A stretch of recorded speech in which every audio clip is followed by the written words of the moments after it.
Hello and welcome once again to Red Gaming Tech for your daily dose of the latest gaming news and myself, Amata. Today is still the 21st of September and I have some more news for you today concerning the PS4, as it has been revealed by Sony Computer Entertainment Japan executive Masayasu that there will be some post-launch updates to the PS4's firmware which will better allow the console to integrate with the PS camera. Now, possible new features when this firmware update is actually released may include a Kinect style user interface navigation, and this was actually explained to Eurogamer during a Roundtable Tokyo Game Show interview,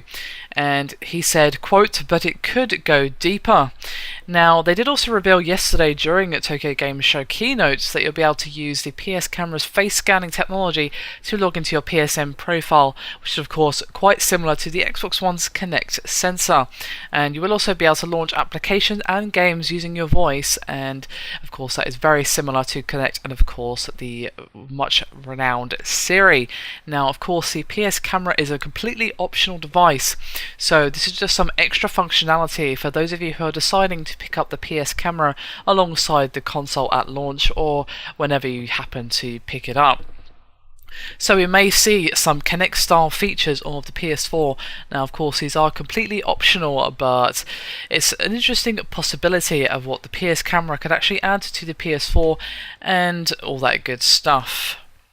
Now, obviously, the comment of "it could go deeper," well, that could mean anything. It could mean any number of possibilities for the PS camera. Of course, if we have voice-controlled navigation, such as with the Kinect, using the PS camera, that's a pretty nice feature, and it may even come to into games in some way, and I'm sure of course there are going to be many games further down the line that will make use of the PS camera's technology, but perhaps make it an optional feature, given that of course the PS camera is an optional add-on to the console rather than bundled with it as with the Xbox One. So we may see some developers making use of the PS camera, but it will be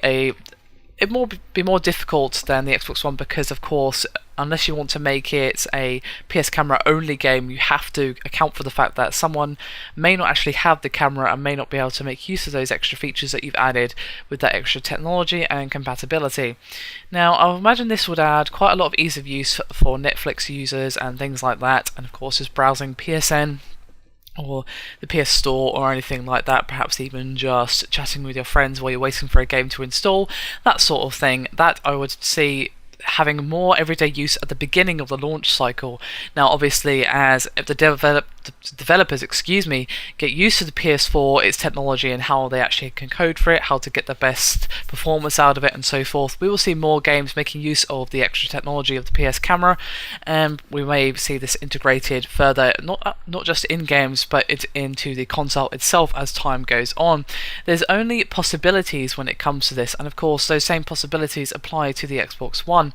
And it'll be interesting to see how this motion control and voice control capability actually plays into the next generation. I, for one, am very much looking forward to the next gen, and I'm curious to see what these new technologies and features are actually going to bring. And I would be curious to hear your thoughts on this particular capability of the PS4 to have possible Kinect style sensing and all that. I would be curious to hear your thoughts. Anyway, that is me done for this video. Hope you've enjoyed it. Thank you very much for watching, and I'll see you next time.